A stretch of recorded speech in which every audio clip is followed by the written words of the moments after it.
Imagina oír risas, pero no humanas.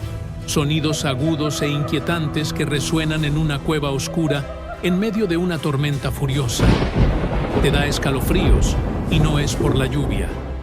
Estos sonidos no provienen de animales comunes, sino de algo que vivió aquí hace 400.000 años, mucho antes de cualquier civilización.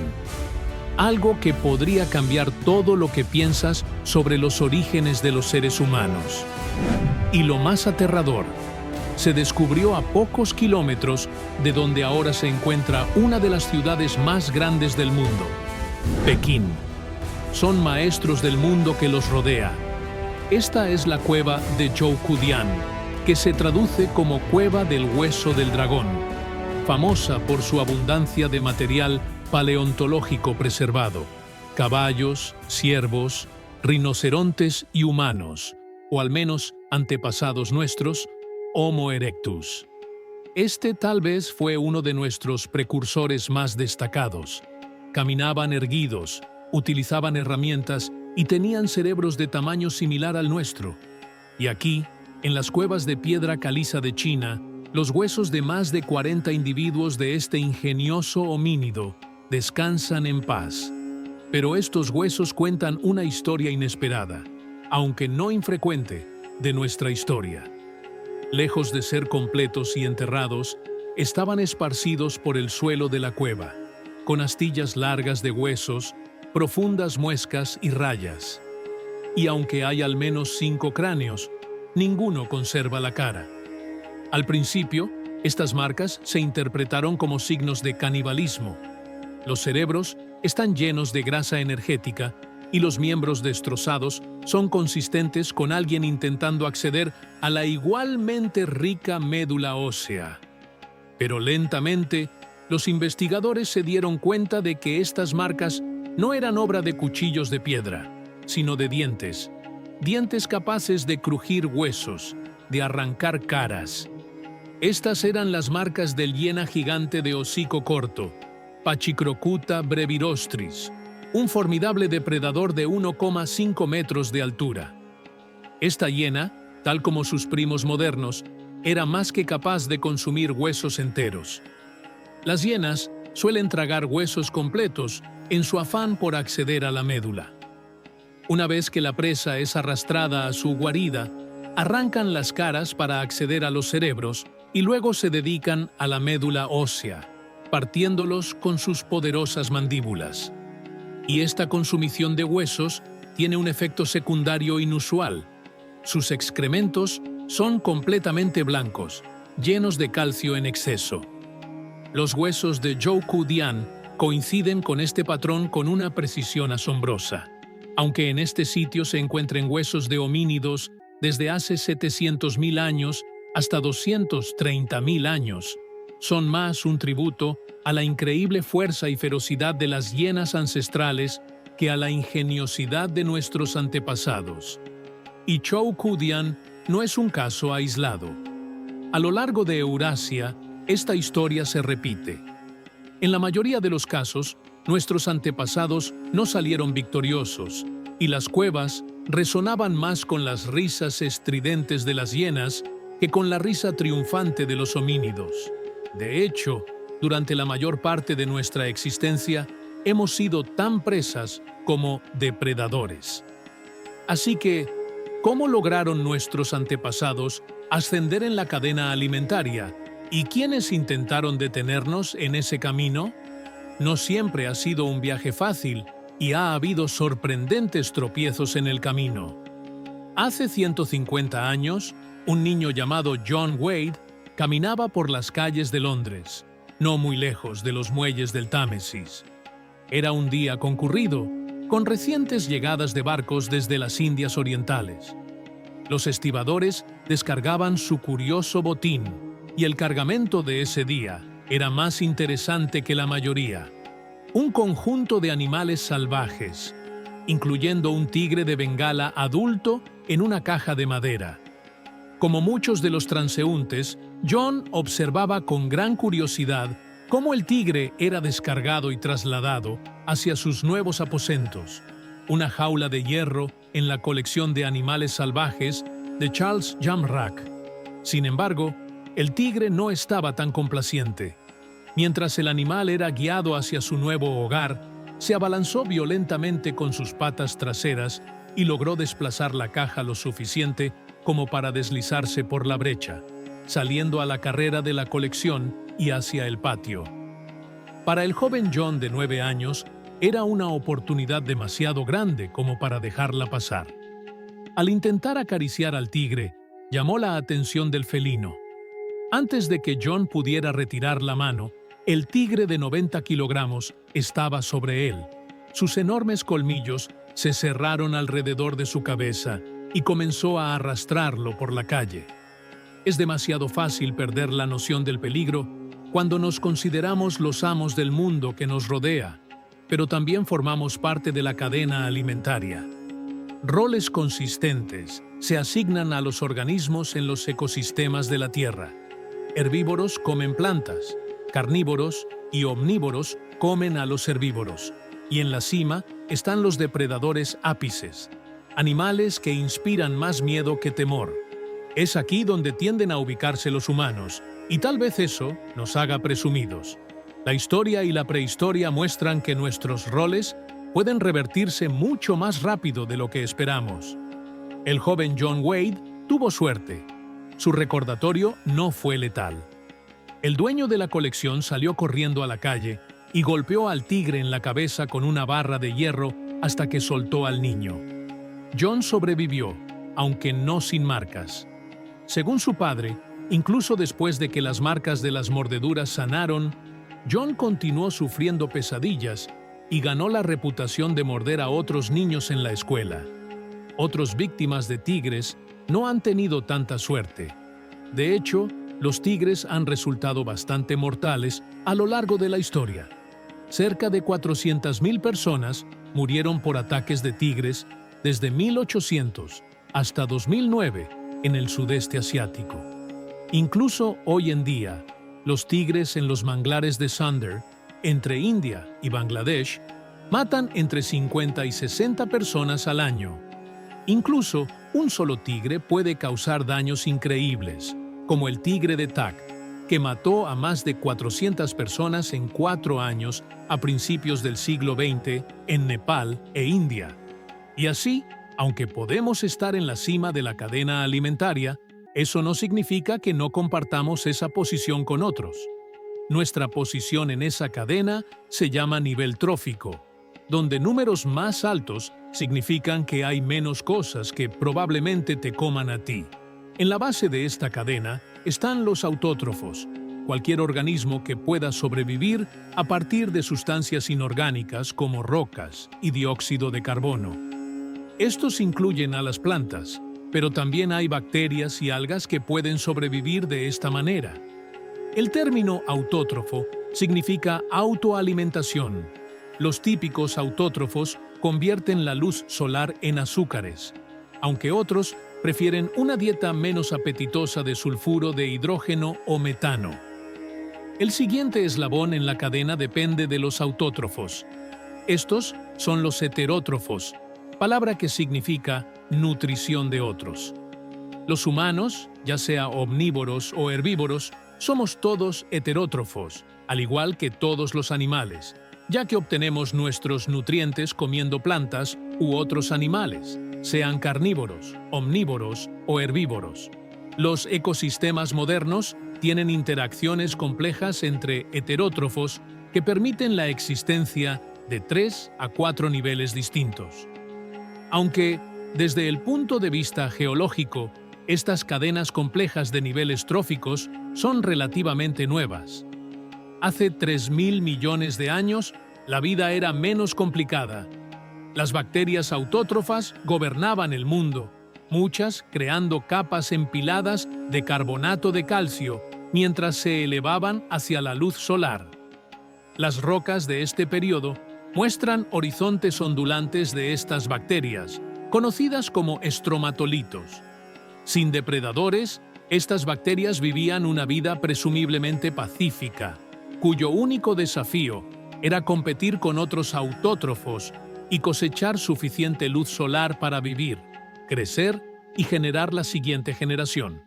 Pero este mundo agrario no podía durar, no cuando ingerir a otro organismo requiere mucho menos esfuerzo y energía que producir tus propios azúcares. De hecho, podemos ver la interrupción antes de que los propios depredadores se fosilizaran. Nosotros también llevamos las cicatrices de esos primeros heterótrofos en nuestra estructura celular. Todos los animales, plantas y hongos son eucariotas, lo que significa que estamos construidos a partir de una célula compleja que alberga nuestro material genético en una porción distinta de la célula, en lugar de disperso como ocurre en las bacterias. De hecho, muchas partes de nuestras células se almacenan en membranas distintas, como las mitocondrias, que crean la energía que alimenta nuestras células. Esa mitocondria es un ejemplo de una preación fallida. En algún momento de nuestra historia, una célula ancestral tragó y luego no pudo digerir a otra célula, dejándola aún viva. Esa célula tragada se convirtió en nuestras mitocondrias. En las plantas ocurrió algo similar con una bacteria autótrofa que se convirtió en el primer cloroplasto, ahora incrustado en las células de las plantas fotosintéticas.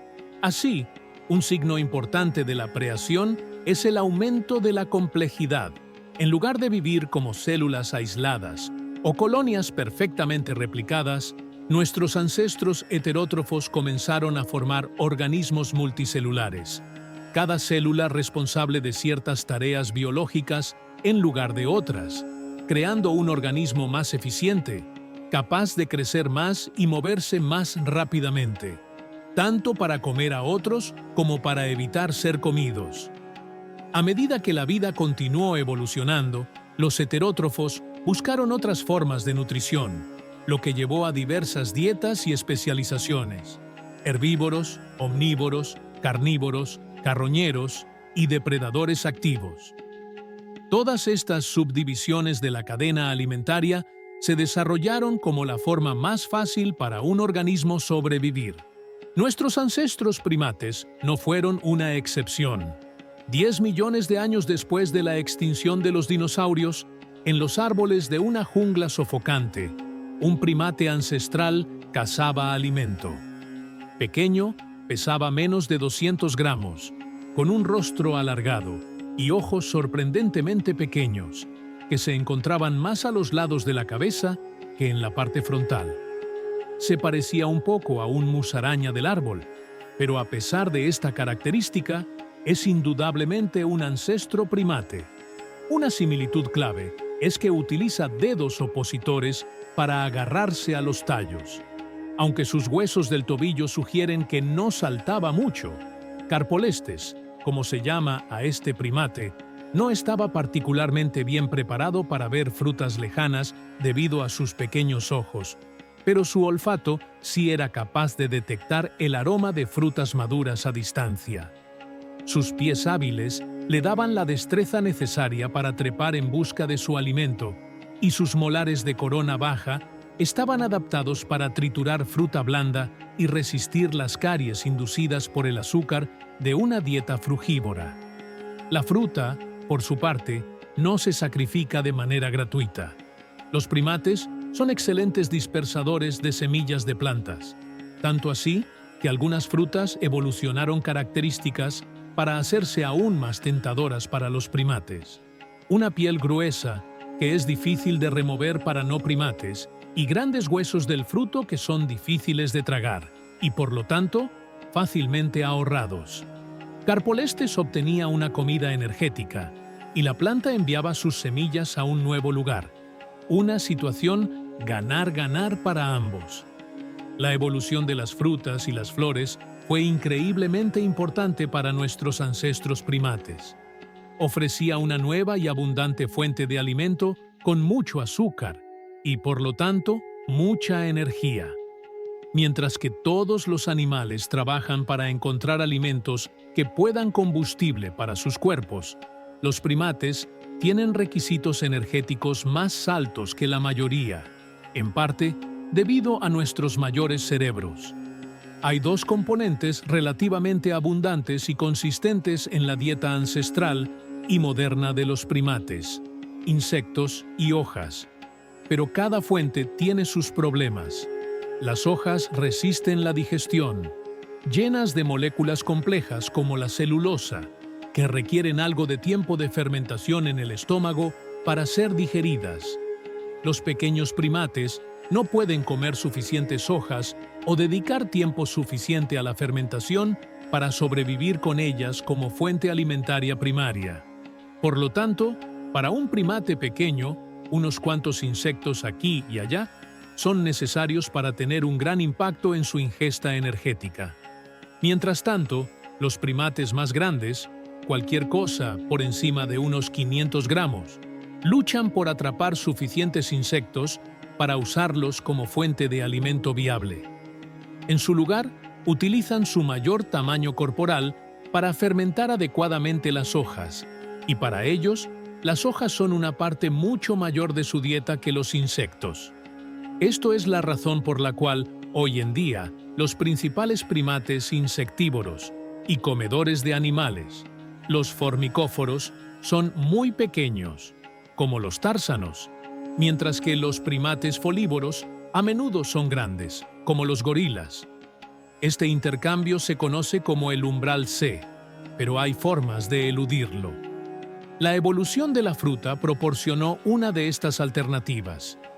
La fruta no necesita ser fermentada, así que es fácil para los pequeños primates digerirla. Durante la estación adecuada, es muy abundante, lo que facilita su adquisición también para los primates más grandes. Esto hizo que la fruta fuera tan importante para los primates como los primates lo han sido para las plantas. Y en la batalla por encontrar más alimento, algunos primates comenzaron a consumir néctar e incluso savia, convirtiéndose en gomívoros. Los primates modernos, como los murciélagos frugívoros, tienen dientes especializados para ayudarles a raspar los árboles y fomentar el flujo de savia. Otros son oportunistas, comiendo savia que gotea de heridas de insectos. Los molares cortos y los incisivos simples de Carpolestes sugieren que este primate estaba más enfocado en las frutas que en la savia de los árboles o en otros animales. Y durante el Paleoceno, las frutas eran abundantes, pero esta estufa climática no podía durar para siempre, y con el cambio climático llegó el cambio en las dietas. Hace 54 millones de años, después de que un cierto Carpolestes buscara frutas en la jungla, nuestros ancestros habían cambiado mucho. En los homínidos, nuestra familia inmediata que incluye a todos los diferentes tipos de humanos, pasados y presentes, así como a varias especies de simios, la evolución de cerebros cada vez mayores hizo que la adquisición de energía fuera aún más crucial. Nuestros ancestros también necesitaban tiempo para actividades como hacer herramientas y socializar, actividades en las que no podían indulgir si pasaban todo su tiempo digiriendo alimentos de baja energía. Así que se enfocaron en dos fuentes de alimento ricas en nutrientes: carne y grasa. Pero sin colmillos afilados ni garras, se volvieron hacia la fabricación de herramientas. Vemos ejemplos de estas primeras herramientas en un sitio de casi 2 millones de años en Tanzania, conocido como Garganta de Olduvai. Este desfiladero fue el hogar de Homo habilis durante el Plioceno, como lo evidencian las herramientas que dejaron atrás. Aunque toscas, estas piedras talladas eran increíblemente útiles. Sus bordes eran lo suficientemente afilados como para cortar carne, como lo muestran las rebanadas y astillas en los huesos de los animales en Olduvai. Este salto hacia el uso de herramientas simples fue más corto de lo que podrías pensar. Hoy vemos a primates como los monos capuchinos usando piedras para romper nueces, un excelente punto de partida para el uso de herramientas en los homínidos. Pero aunque estos cortadores eran lo suficientemente sofisticados para desgarrar la carne de los huesos, eran herramientas de cocina, no de caza. Parece que nuestros ancestros aprendieron a procesar la carne mucho antes de aprender a cazarla. En su lugar, Homo habilis y otros homínidos tempranos probablemente eran carroñeros. También parece probable que no solo carroñearan carne. Al fin y al cabo, quitarle la comida a un depredador es una proposición peligrosa. Pero tomar huesos es una historia completamente diferente. Pocos animales tienen la capacidad o la energía para romper huesos y acceder a la médula grasa. Las hienas han sido una de las pocas, cuyos dientes y mandíbulas son lo suficientemente fuertes para hacerlo. Esto significaba que los huesos no triturados estaban bastante accesibles y listos para ser cosechados. De hecho, los humanos de hoy muestran ciertas adaptaciones para este estilo de vida carroñero.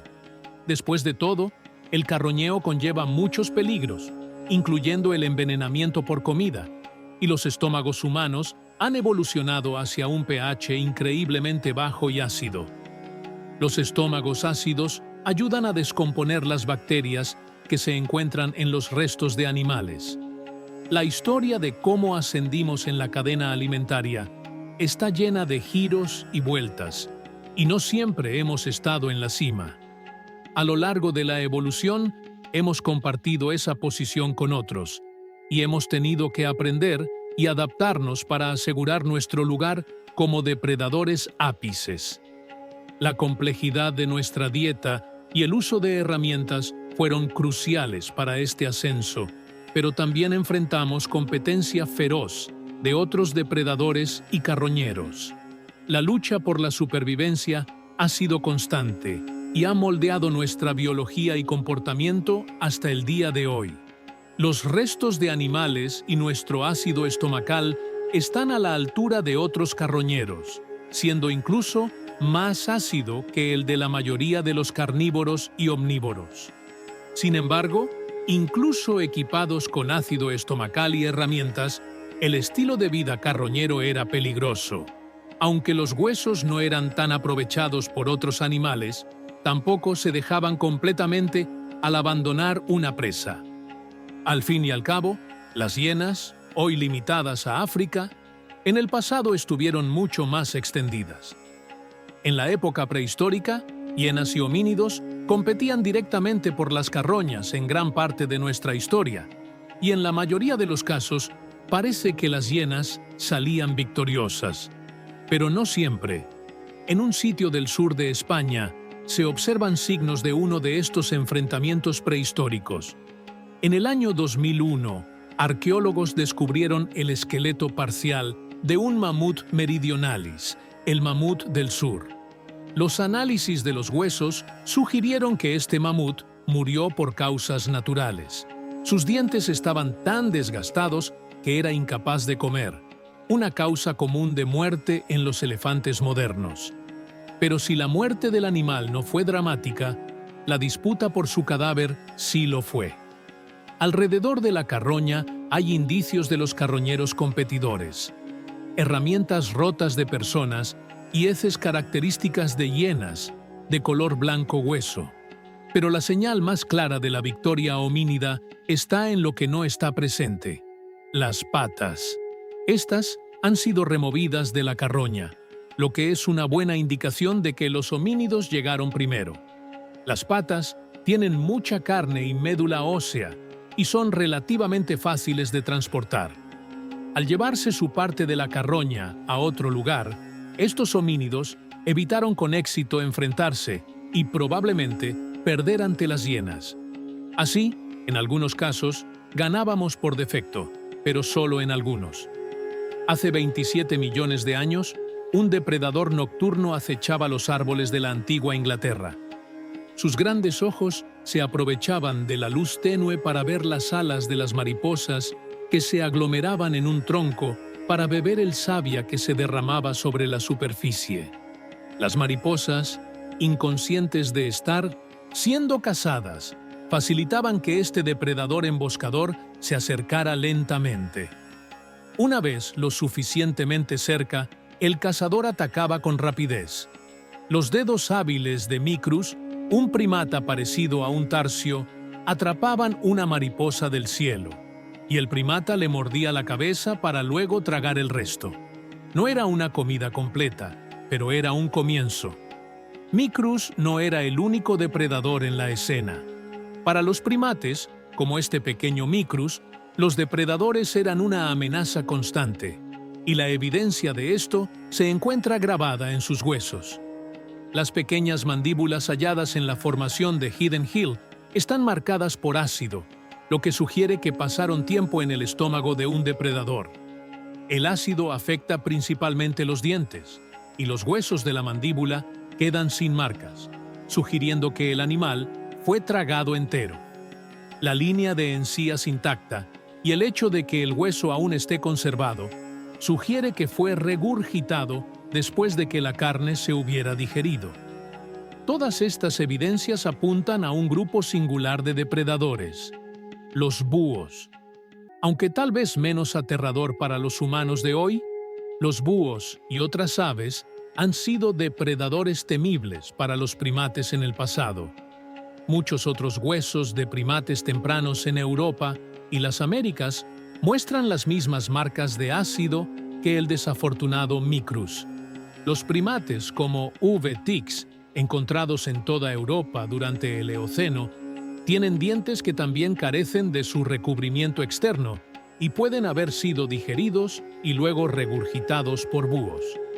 En los Estados Unidos, organismos similares a Limnothion y Tarsios, como Stinus, también se conservan en acumulaciones hechas por búhos. De hecho, en cierto modo debemos mucho de nuestro registro fósil de primates a los actos de los búhos. Mientras que muchas aves de rapiña producen algún tipo de pelota de huesos y pelo indigeribles, los búhos son mucho más completos en este proceso, ya que carecen del ácido estomacal necesario para digerirlos. Los búhos suelen escupir estas pelotas en los mismos lugares, lo que lleva a acumulaciones masivas de huesos de pequeños mamíferos, incluyendo a nuestros antepasados primates. Sin embargo, otros pájaros siguen recogiendo estos huesos hoy en día, y algunos son especialistas en primates. Tomemos como ejemplo la águila arpía, una ave de 1 metro de longitud que vive por toda Sudamérica. Aunque pesa solo 9 kilos, es más que capaz de someter a pequeños primates como los mono ardilla y los capuchinos. De hecho, casi el 50% de su dieta está compuesta por primates. También son capaces de capturar primates de tamaño similar al suyo, como los monos aulladores. Pero existe una limitación para las aves. Rara vez matan lo que no pueden llevar a su nido. Esto significa que tener un peso considerablemente mayor reduce la probabilidad de convertirse en presa. Por lo tanto, el aumento de tamaño fue una defensa importante contra las aves depredadoras, aunque la mayoría de las especies de primates, tanto hoy como a lo largo de la historia, han sido pequeñas.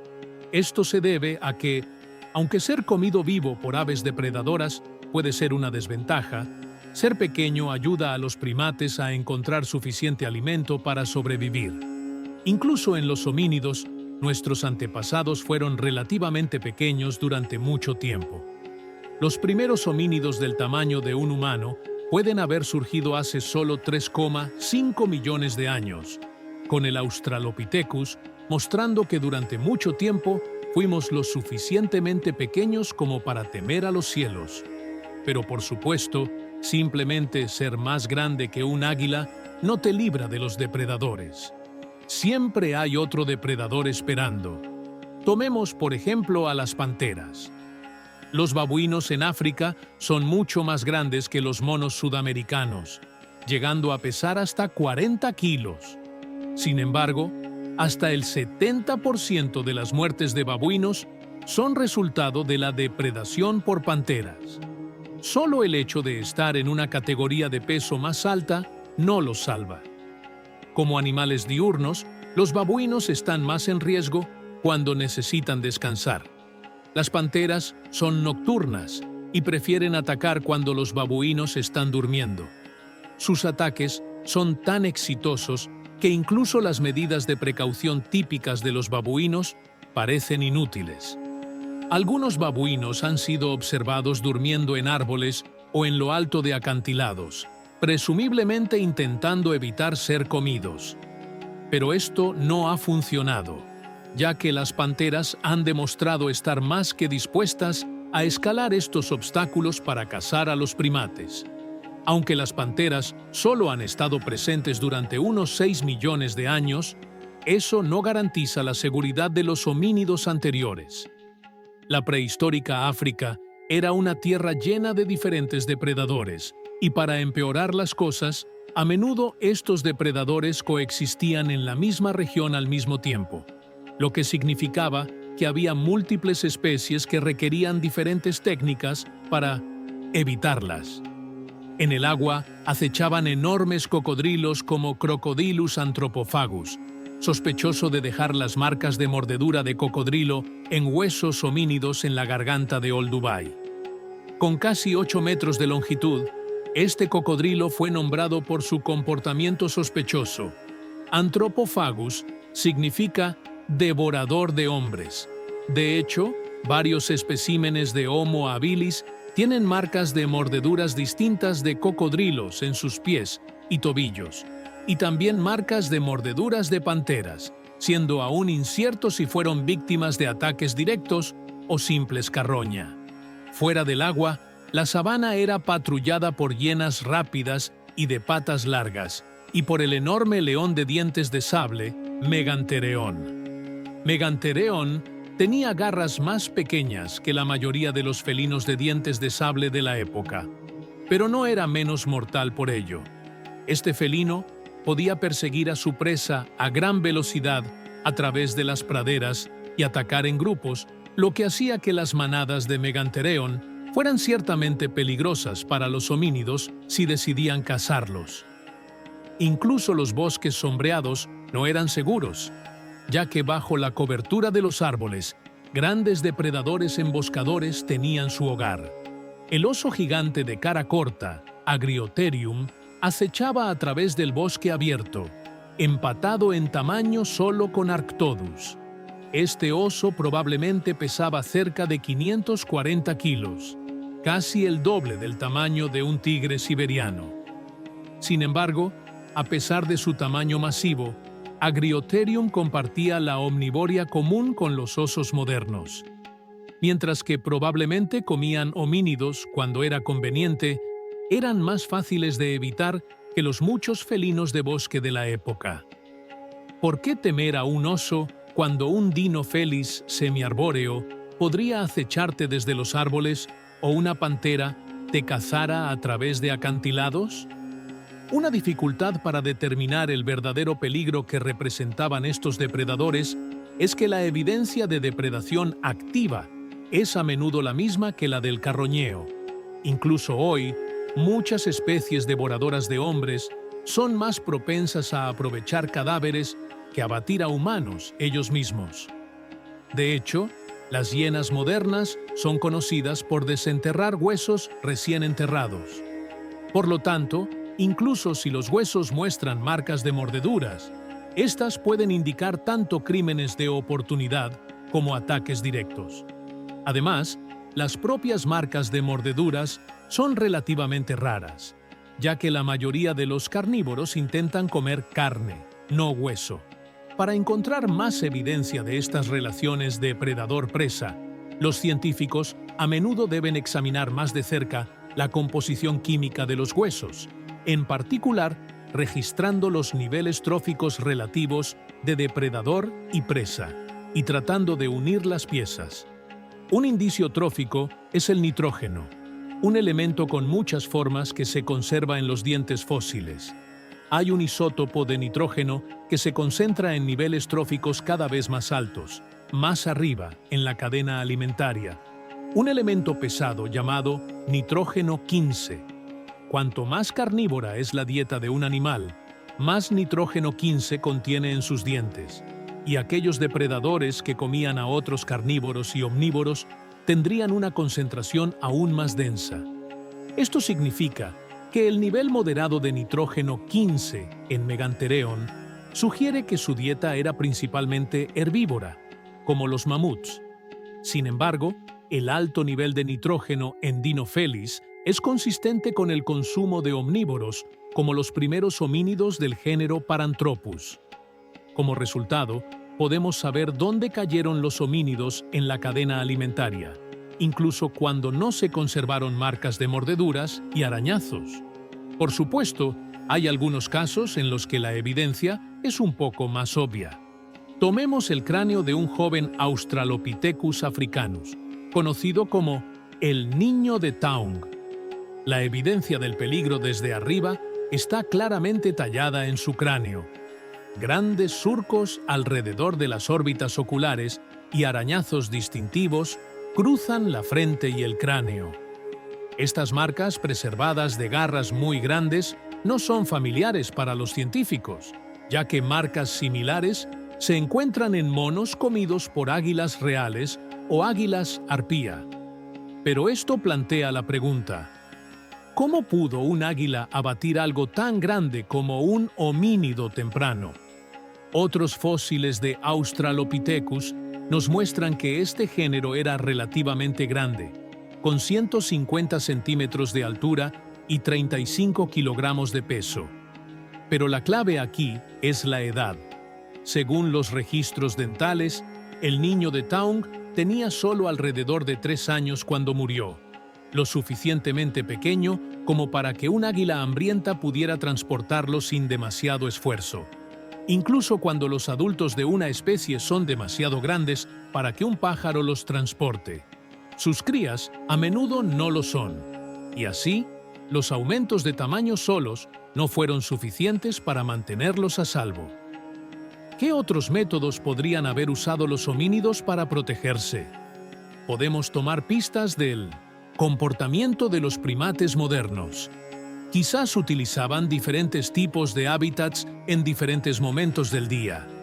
Después de todo, si enormes águilas están activas durante el día en los bosques, tiene sentido estar en la sabana durante el día, si es posible. Los arbustos de acacia espinosa también pueden haber ofrecido defensa, y los homínidos tempranos podrían haberlos utilizado como refugio. Quizás el elemento más importante fue el fuego. No está claro precisamente cuándo dominaron los homínidos el fuego, ya que el fuego mismo es una evidencia difícil de conservar en el registro fósil. En un tranquilo bosque, los restos quemados de un incendio pasado pueden ser fácilmente transportados por el agua a diferentes hábitats.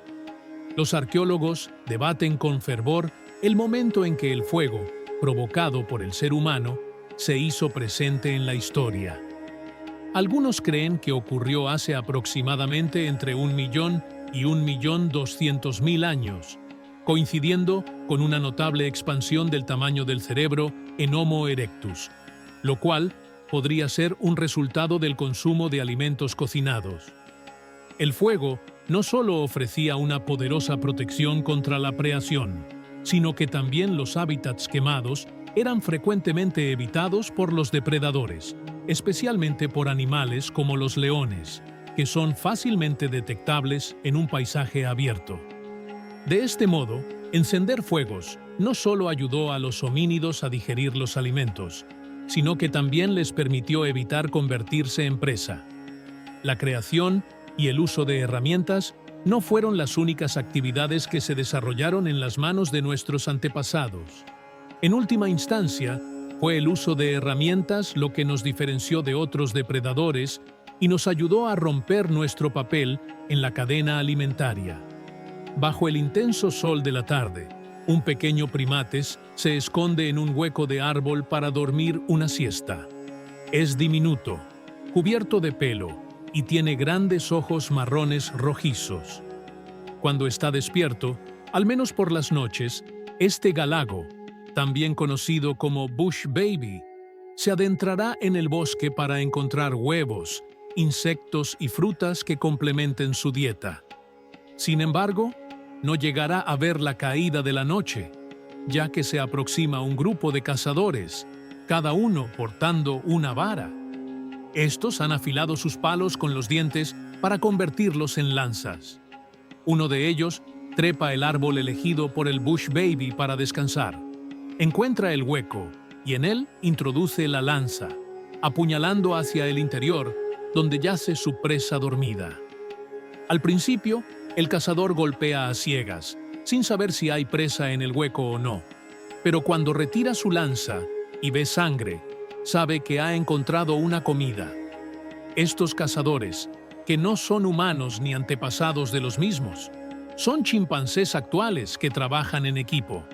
Diferentes grupos de chimpancés tienen preferencias alimenticias diversas. Mientras que unos disfrutan cazando Bush Babies, otros en Gambé prefieren el más difícil de capturar mono colobo rojo. Estos primates son relativamente pequeños, pesando menos de 9 kilos, pero son enormes comparados con los Bush Babies de 1 a 2 kilos. Además, son diurnos, lo que los hace menos presa fácil que los galagos, que duermen durante la noche. Por ello, los chimpancés han aprendido a cazarlos en grupo. Los chimpancés de Gambé se unen en grupos de 10 y persiguen a los monos hacia los árboles. A diferencia de los Bush Babies, los colobos luchan, acosando a los chimpancés en un intento de asustarlos, pero estos no se dejan disuadir fácilmente. Como cualquier depredador, vigilan a los más débiles, que son capturados y luego desmembrados con dientes y manos.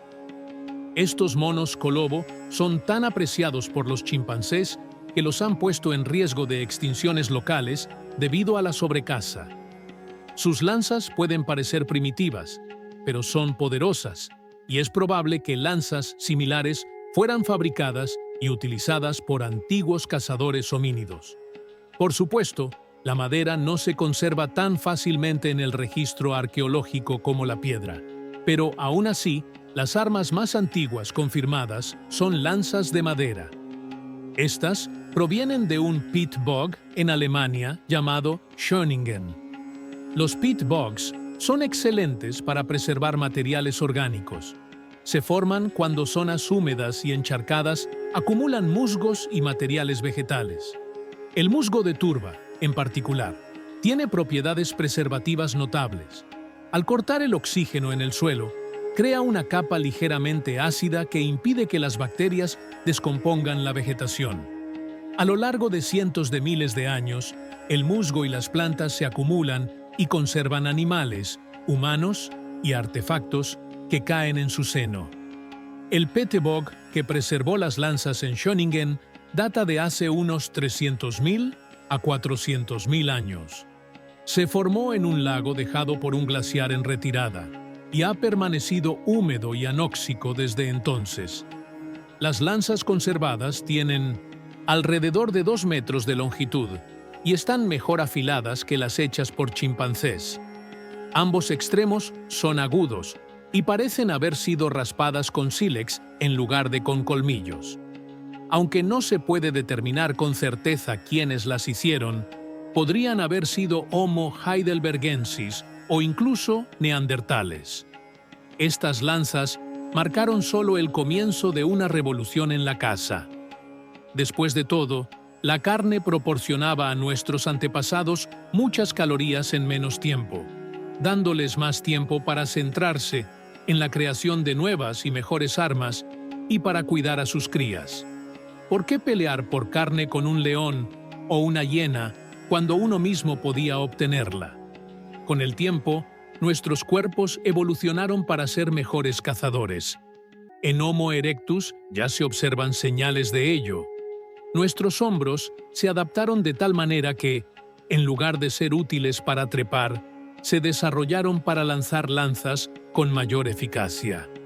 Nuestras mandíbulas también cambiaron, volviéndose más pequeñas y débiles, ya que habíamos aprendido a cocinar nuestros alimentos para facilitar su ingestión. Por supuesto, nuestra tecnología de caza también cambió y mejoró. En América del Norte, las personas comenzaron a cazar con grandes puntas de lanza caneladas, conocidas como puntos clovis, herramientas de piedra que podrían haberles ayudado a cazar animales grandes como mamutes y perezosos. De manera similar, En América del Sur, hace unos 13.000 años, aparecieron las robustas puntas de flecha, en forma de aleta de pez, para el mismo propósito. Parece que nuestros antepasados se hicieron buenos cazadores muy rápidamente. A diferencia de muchos depredadores, éramos capaces de cazar animales en su apogeo, no solo los viejos y enfermos. Los animales adultos fuertes tenían mayores reservas de grasa, lo que nos proporcionaba más energía con menos esfuerzo. Asimismo, los isótopos de nitrógeno, que revelaron el papel de nuestros antepasados como depredadores, también comenzaron a mostrar cómo ascendimos rápidamente a través de los niveles tróficos. Incluso, cazábamos a otros carnívoros y omnívoros, como osos. Con el fin de las edades del hielo, se hizo evidente que la humanidad no solo había reclamado la cadena alimentaria, sino que la había cambiado drásticamente. Los científicos aún debaten el papel exacto de los humanos antiguos en la extinción de la megafauna alrededor del mundo durante la última edad del hielo. Ser presa y cazador no ayudó a esos grandes animales, y a medida que los humanos aprendían más sobre la agricultura y la producción de alimentos, continuamos modificando las cadenas alimenticias en todo el mundo. Ahora, inclusive domesticamos animales utilizando técnicas de cría para asegurar que sean más fáciles de obtener, dóciles y deliciosos que nunca. Cultivamos cultivos para nosotros y nuestro ganado, cambiando el medio ambiente natural y ahuyentando a los intrusos salvajes no deseados. Nuestro impacto en el ecosistema ha alterado las poblaciones de herbívoros, lo que a su vez ha impactado a otros depredadores. Este nivel de control sobre nuestro entorno muestra que estamos en un nivel trófico muy distinto al que comenzamos. Ya no estamos obligados a subir en la cadena alimentaria. En cambio, hemos tenido que modificar nuestro propio comportamiento para prevenir la extinción de animales en escalones inferiores. Protegemos a los tigres en reservas, advertimos a los pescadores para que se mantengan alejados. Y en Etiopía, nuestros antiguos depredadores ahora a menudo se consideran más bien como plagas. Hienas deben ser trasladadas desde los aeropuertos para permitir que nuestros aviones aterricen. Hemos pasado de ser presas a ser guardianes, protectores y a veces asesinos de los animales que antes nos cazaban. Has estado viendo toda la historia de la humanidad. No olvides darle like, suscribirte y dejarnos un comentario para contarnos qué opinas. Gracias por ver y nos vemos la próxima vez.